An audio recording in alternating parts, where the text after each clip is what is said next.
Rồi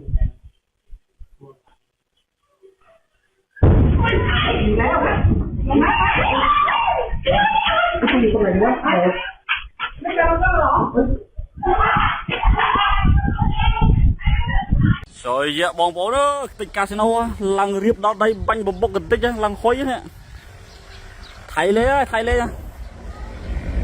này ông dương tên tránh nơi nơi skim sinh ngát là tịch casino riệp đó đây.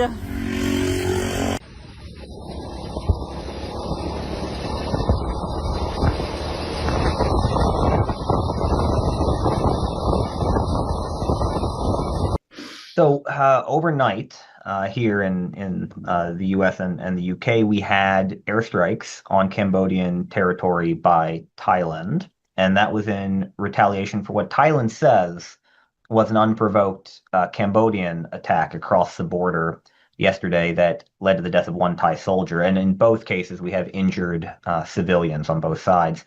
The problem with this is that, as with every step of this since the summer, both sides are telling very different stories. So the Cambodians deny that they were the ones that started this, and in the absence of any, agreed upon international fact checker or mediator, it's very difficult from the outside to judge these claims.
It's been building for the last few weeks. So the fighting started with a 5-day border clash, 5-day border war in July that left dozens dead, mainly on the Cambodian side. We don't really know the exact number. And then you had a ceasefire that was facilitated by Cambodia, I'm sorry, by Malaysia, which was then accelerated by the involvement of President Trump from the US. That was reiterated in the ASEAN summits in Kuala Lumpur last month. And then really ever since then, it's been very shaky, beginning almost immediately when a Thai soldier was injured in a landmine explosion, which is one of the things that Thailand has been accusing Cambodia of this whole time. The Cambodians denied that yet again. And so the Thais have officially said that they were suspending implementation of the ceasefire for weeks now, which eventually led then to this new round of fighting overnight.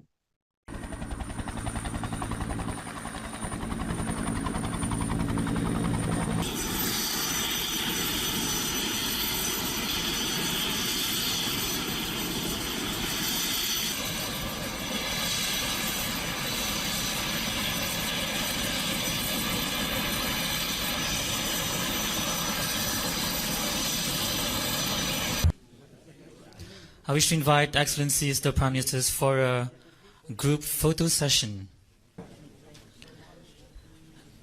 Excellencies.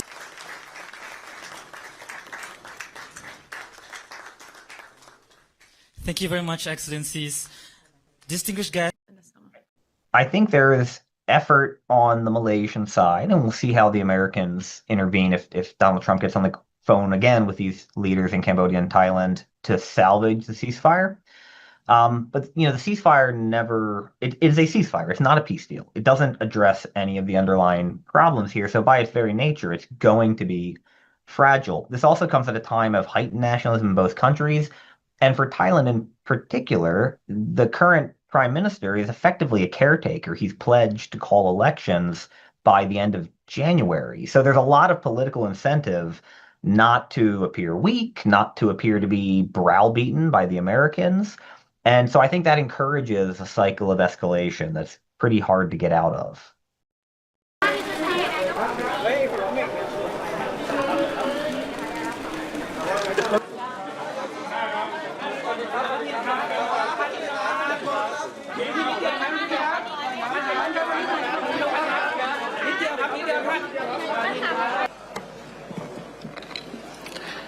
ขอเชิญท่านแสดงตนและออกเสียงลงคะแนนบริเวณที่จุดลงคะแนนด้านหน้าบัลลังก์นะครับที่มีเจ้าที่ประจำการอยู่โดยออกเสียง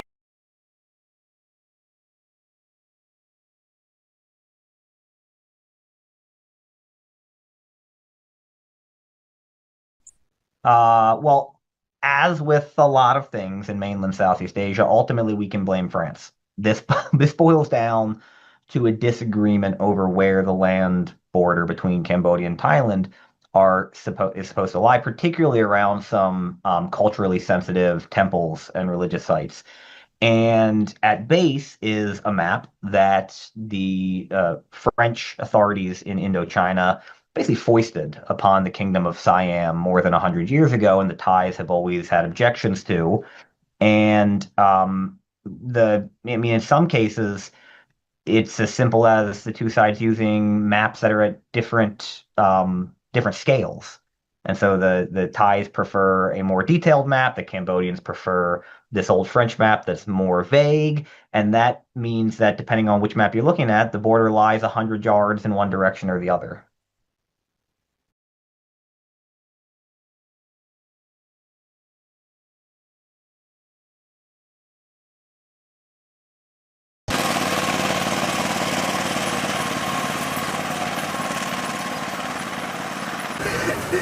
Wait, so Frank, put your phone up. Take a picture.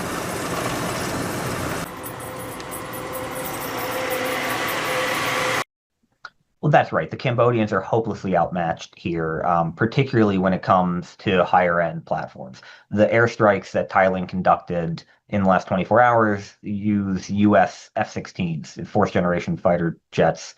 Cambodia has nothing of the sort. Cambodia has a limited amount of anti-aircraft capability, mainly Chinese platforms that they purchased. Those have either not been used or have been ineffective.